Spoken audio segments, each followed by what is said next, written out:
32. Letter from Sado. This letter is addressed to Toki. It should also be shown to Saburō Saemon, the lay priest Okura Tonosuji Zuro, the lay nun of Sajiki, and my other followers. Send me the names of those killed in the battles at Kyoto and Kamakura. Also, please have those who are coming here bring me the Anthology of Non-Buddhist Texts, Volume 2 of the Words and Phrases of the Lotus Sutra, Volume 4 of the Profound Meaning of the Lotus Sutra, and the commentary on this volume, and the collected official opinion papers and collected imperial edicts.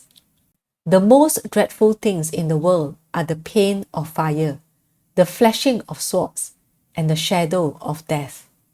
Even horses and cattle fear being killed. No wonder human beings are afraid of death. Even a leper clings to life. How much more so a healthy person? The Buddha teaches that even filling the entire major world system with the 7 kinds of treasures does not match offering one's little finger to the Buddha and the Lotus Sutra. The boy Snow Mountains gave his own body, and the ascetic aspiration for the law peeled off his own skin in order to record the Buddha's teachings. Since nothing is more precious than life itself, one who dedicates one's life to Buddhist practice is certain to attain Buddhahood. If one is prepared to offer one's life, why should one begrudge any other treasure for the sake of Buddhism? On the other hand, if one is loath to part with one's wealth, how can one possibly offer one's life, which is far more valuable? The way of the world dictates that one should repay a great obligation to another, even at the cost of one's life. Many warriors die for their lords, perhaps many more than one would imagine.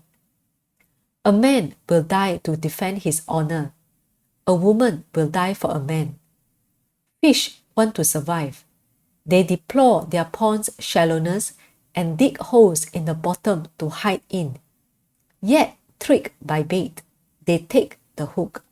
Birds in a tree fear that they are too low and perch in the top branches. Yet, bewitched by bait, they too are caught in snares. Human beings are equally vulnerable. They give their lives for shallow, worldly matters, but rarely for the Buddha's precious teachings. Small wonder they do not attain Buddhahood. Buddhism should be spread by the method of either shoju or shakubuku, depending on the age. They are analogous to the 2 worldly ways of the literary and the military. The great sages of old practiced the Buddhist teachings as befitted the times. The boy Snow Mountains and Prince Sattva offered their bodies when urged that by doing so, they would hear the teaching in return, and that giving one's life constitutes bodhisattva practice. But should one sacrifice one's life at a time when it is not required? In an age where there is no paper, one should use one's own skin. In an age when there are no writing brushes, one should use one's own bones. In an age when people honor the observers of the precepts and the practitioners of the correct teaching while they denounce those who break or ignore the precepts, one should strictly follow the precepts. In an age when Confucianism or Taoism is used to suppress Shakyamuni's teachings, one should risk one's life to remonstrate with the emperor, as did the Dharma teachers Tao An and Hui Yuan and the Tripitaka Master Fatal. In an age when people confuse Hinayana and Mahayana teachings, provisional and the true teachings, or esoteric and esoteric doctrines, as though unable to distinguish gems from tiles and stones, or cow's milk from donkey's milk, one should strictly differentiate between them, following the example of the great teachers Tiantai and Dengyo. It is the nature of beasts to threaten the weak and fear the strong. Our contemporary scholars of the various schools are just like them. They despise a wise man without power, but fear evil rulers. They are no more than fawning retainers. Only by defeating a powerful enemy can one prove one's real strength. When an evil ruler, in consort with priests of erroneous teachings, tries to destroy the correct teaching and do away with a man of wisdom, those with the heart of a lion king are sure to attain Buddhahood, like Nichiren, for example. I say this not out of arrogance, but because I am deeply committed to the correct teaching. An arrogant person will always be overcome with fear when meeting a strong enemy, as was the haughty Asura who shrank in size and hid himself in a lotus blossom in heat-free lake when reproached by Shakra. Even a word or a phrase of the correct teaching will enable one to gain the way, if it suits the time and the capacity of the people. But though one studies 1,000 sutras and 10,000 treatises, one will not attain Buddhahood if these teachings are unsuitable for the time and the people's capacity. 26 years have passed since the Battle of Hoji, and fighting has already broken out twice, on the 11th and the 17th days of the second month of this year. Neither non-Buddhists nor the enemies of Buddhism can destroy the correct teaching of the thus come one, but the Buddha's disciples definitely can. As a sutra says, only worms born of the lion's body feed on the lion. A person of great fortune will never be ruined by enemies, but may be ruined by those who are close. The current battle is what the Medicine Master Sutra means by, quote, the calamity of revolt within one's own domain, unquote. The Benevolent King Sutra states, quote, once the sages have departed, then the 7 disasters are certain to arise, unquote. The Golden Light Sutra states, quote, the 33 heavenly gods become furious because the king permits evil to run rampant and fails to subdue it, unquote. Although I, Nichiren, am not a sage, I am equal to one, for I uphold the Lotus Sutra exactly as it teaches. Furthermore, since I have long understood the ways of the world, the prophecies I have made in this life have all come true. Therefore, you must never doubt what I have told you concerning future existences.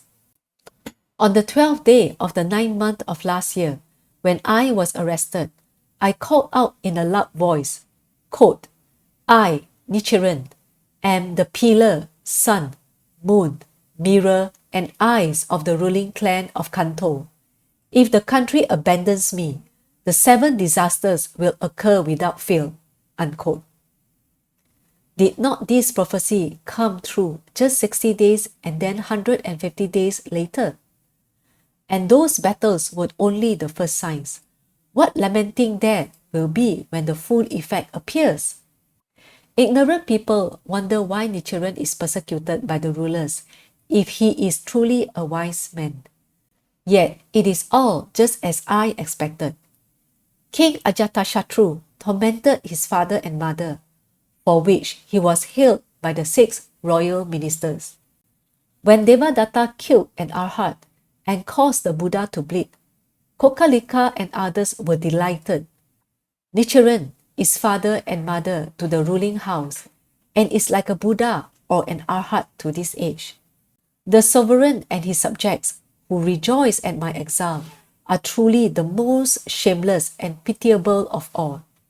Those slanderous priests who have been bewailing the exposure of their errors may be overjoyed for the moment, but eventually they will suffer no less than myself and my followers.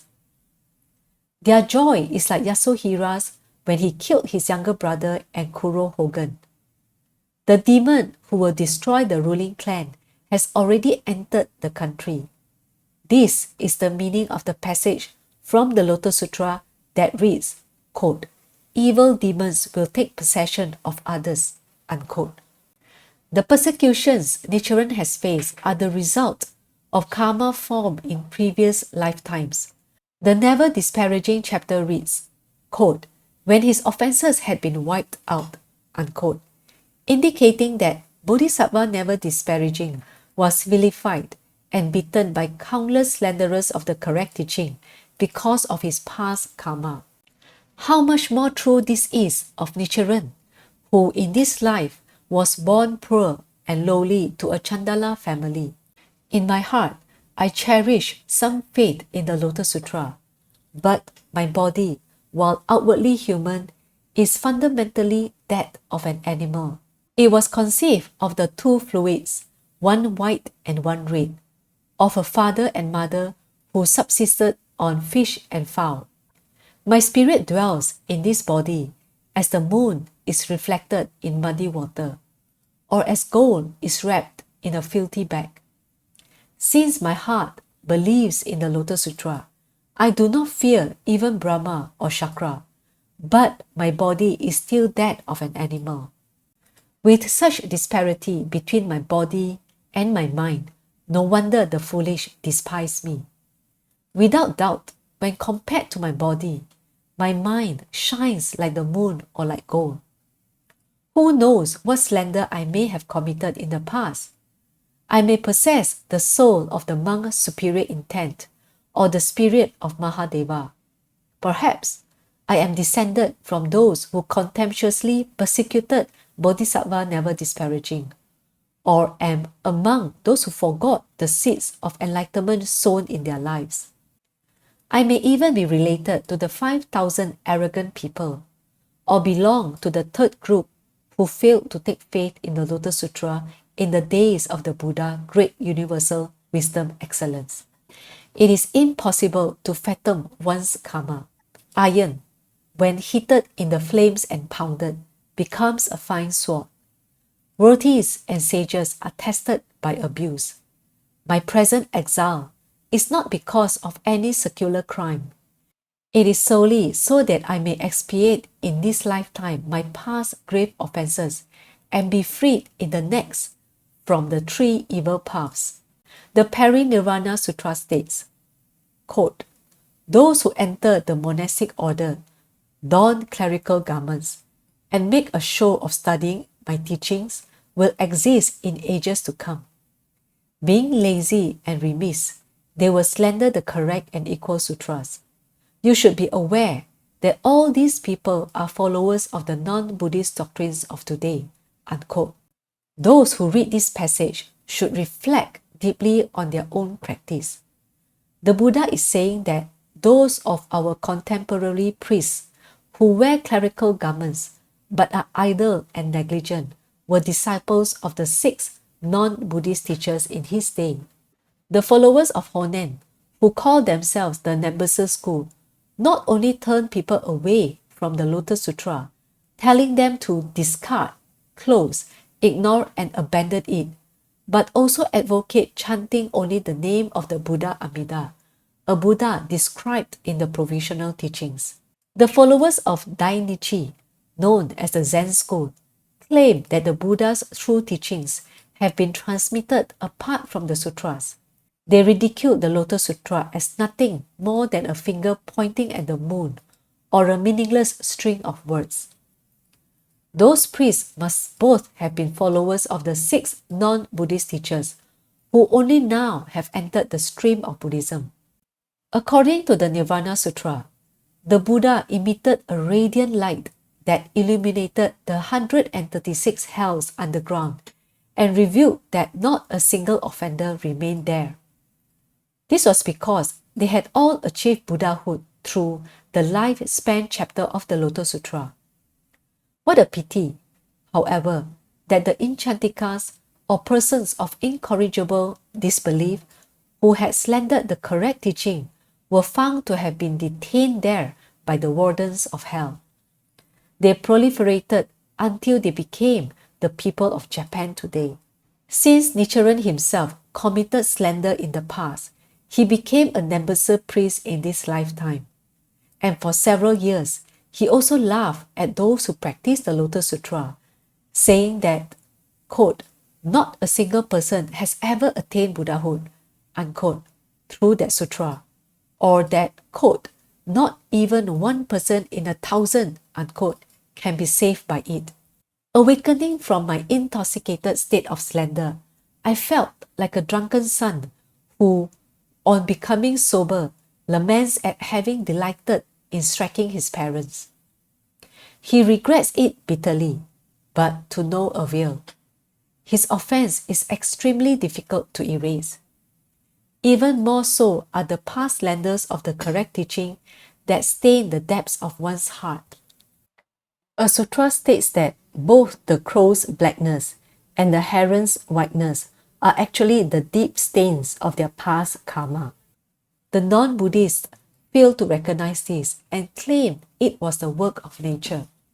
Today, when I expose people's slanders in an effort to save them, they deny it with every excuse possible and argue back with honest words about barring the gates to the Lotus Sutra. From Nembutsu believers, this is hardly surprising, but even priests of the Tendai and True Word schools actively support them. On the 16th and the 17th days of the first month of this year, hundreds of priests and lay believers from the Nembutsu and other schools here in the province of Sado came to debate with me. A leader of the Nembutsu school, Inshobo, said, quote, the Honorable Honen did not instruct us to abandon the Lotus Sutra. He simply wrote that all people should chant the Nembutsu and that its great blessings assure their rebirth in the Pure Land. Even the priests of Mount He and Onjoji Temple who have been exiled to this island praise him, saying how excellent his teaching is. How dare you try to refute it? Unquote. The local priests are even more ignorant than the Nembutsu priests in Kamakura. They are absolutely pitiful. How terrible are the slanders Nichiren has committed in his past and present existences. Since you have been born into this evil country and become the disciples of such a man, there is no telling what will happen to you. The Parinirvana Sutra states, quote, good men, because people committed countless offenses and accumulated much evil karma in the past, they must expect to suffer retribution for everything they have done. They may be despised, cursed with an ugly appearance, be poorly clad and poorly fed, seek wealth in vain, be born to an impoverished and lowly family or one with erroneous views, or be persecuted by their sovereign. Unquote. It continues, quote, they may be subjected to various other sufferings and retributions. It is due to the blessings obtained by protecting the law that they can diminish in this lifetime their suffering and retribution. Unquote. Were it not for Nichiren, these passages from the sutra would virtually make the Buddha a liar. The sutra says, first, they may be despised. Second, they may be cursed with an ugly appearance. Third, they may be poorly clad. Fourth, they may be poorly fed. Fifth, they may seek wealth in vain. Sixth, they may be born to an impoverished and lowly family. Seventh, they may be born to a family with erroneous views. And eighth, they may be persecuted by their sovereign. These 8 phrases apply only to me, Nichiren. One who climbs a high mountain must eventually descend. One who slights another will in turn be despised. One who deprecates those of handsome appearance will be born ugly. One who robs another of food and clothing is sure to fall into the world of hungry spirits. One who mocks a person who observes the precepts and is worthy of respect will be born to an impoverished and lowly family. One who slanders a family that embraces the correct teaching will be born to a family that holds erroneous views. One who laughs at those who cherish the precepts faithfully will be born a commoner and meet with persecution from one's sovereign. This is a general law of cause and effect. My sufferings, however, are not ascribable to this causal law. In the past, I despised the votaries of the Lotus Sutra. I also ridiculed the sutra itself, sometimes with exaggerated praise and other times with contempt. That sutra as magnificent as two moons shining side by side, two stars conjoined, one Mount Hua placed atop another, or two jewels combined. This is why I have experienced the aforementioned 8 kinds of sufferings. Usually, these sufferings appear one at a time, on into the boundless future, but Nichiren has denounced the enemies of the Lotus Sutra so severely that all 8 have descended at once. This is like the case of a peasant heavily in debt to the steward of his village and to other authorities.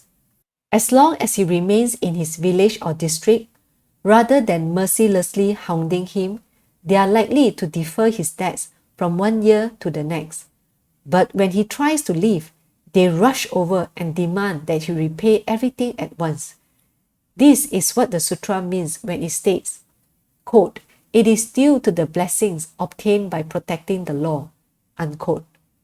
The Lotus Sutra says, quote, "There will be many ignorant people who will curse and speak ill of us and will attack us with swords and staves, with rocks and tiles.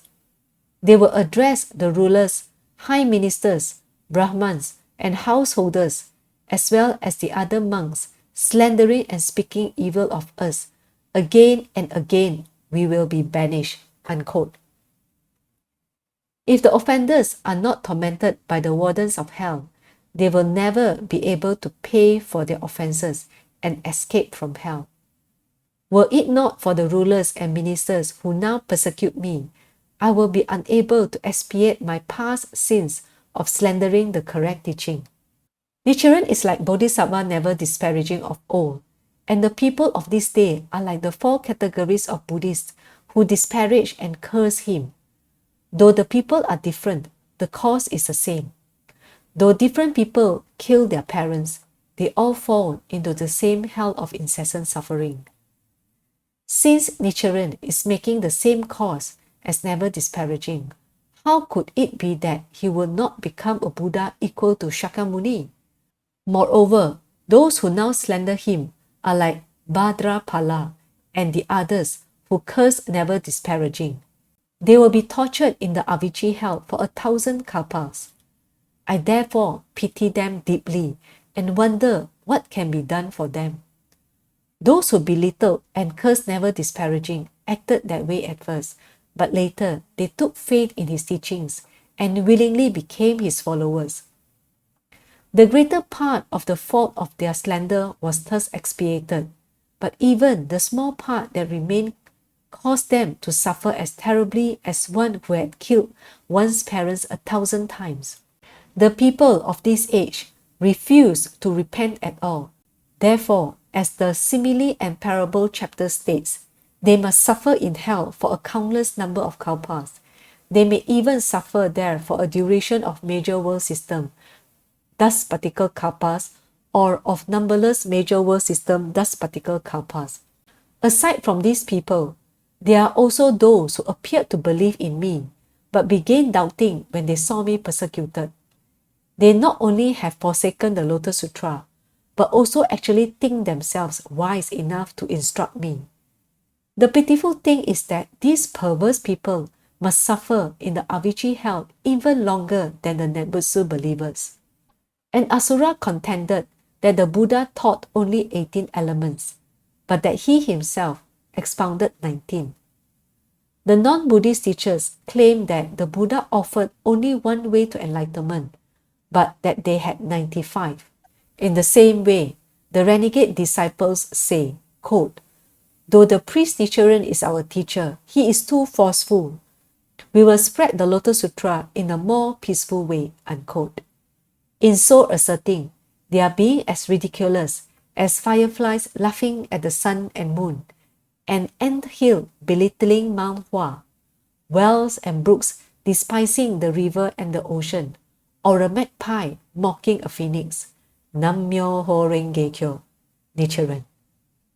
The 20th day of the third month in the 9th year of Bunei, 1272, cyclical sign Mizuno Saru. To Nichiren's disciples and lay supporters.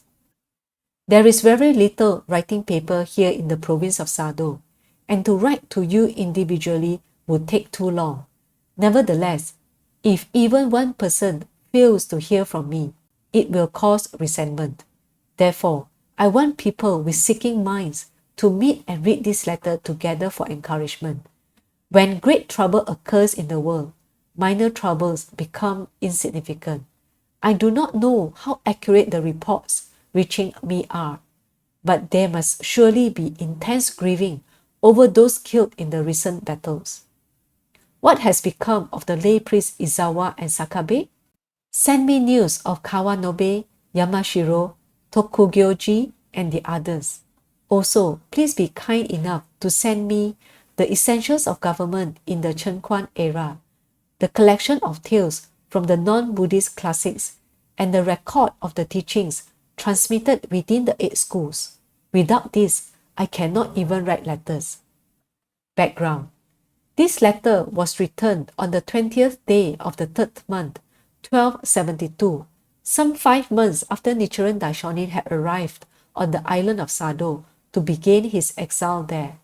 He addressed it to Toki Jōnin, a samurai serving as a leading retainer to Lord Chiba, the constable of Shimōsa Province, to Saburō Saemon, Shijō Kingo in Kamakura, and to other staunch followers. Nichiren Daishonin had been banished on the 10th day of the 10th month, 1271.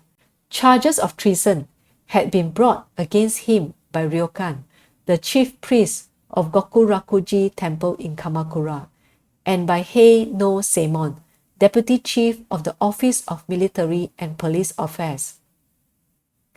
Hei no Saemon was resolved to execute the Daishonin at Tatsunokuchi before he was to be delivered to the custody of Homma Shigetsura, the deputy constable of Sado. The attempt at execution was unsuccessful, however, and after a delay of almost a month, Homma's warriors escorted the Daishonin to the coast of the Sea of Japan. After a delay there caused by bad weather, the Daishonin finally arrived on Sado on the 28th day of the 10th month. Nichiren Daishonin was housed at first in a dilapidated structure known as Samaido, where he lived exposed to the wind and snow that blew in through gaps in the roof and walls. After 5 months, he was able to move to more comfortable quarters at Ichinosawa. The Daishonin engaged in debates with Pure Land and other priests and actively propagated his own teachings. While on Sado, he wrote 2 major treatises, The Opening of the Eyes and The Object of Devotion for Observing the Mind. In the 2nd month, 1274, the Daishonin was pardoned and returned to Kamakura on the 26th day of the 3rd month. In this writing, the Daishonin first states that the only way to attain Buddhahood is to be willing to offer one's life, one's most precious possession, to Buddhism. Next, he says that the method of propagation known as shakabuku is appropriate to this age, and that one can attain Buddhahood only by dedicating oneself to it. He then declares that he is the pillar, sun, moon, mirror and eyes of, and father and mother to the country. These are symbolic references to the Buddha of the latter day of the law, who is perfectly endowed with the 3 virtues of parent, teacher, and sovereign. He also mentions his earlier prophecies on establishing the correct teaching for the peace of the land concerning political upheaval and violent feuds within the country. Lastly, he gives an elaborate explanation of karma or destiny, stating that his present difficulties arise from the fact that he slandered the Lotus Sutra in a past existence. Using himself as an example, he elucidates to his disciples the kind of spirit and practice by which they can alter their karma. He adds that persons who try to propagate the correct teaching of Buddhism vigorously will invariably face opposition, and that such opposition in reality presents an opportunity for them to change their karma. Those who have given up their faith and instead criticize are admonished that their actions bear the heaviest consequences. He compares their lack of vision to fireflies who laugh at the sun.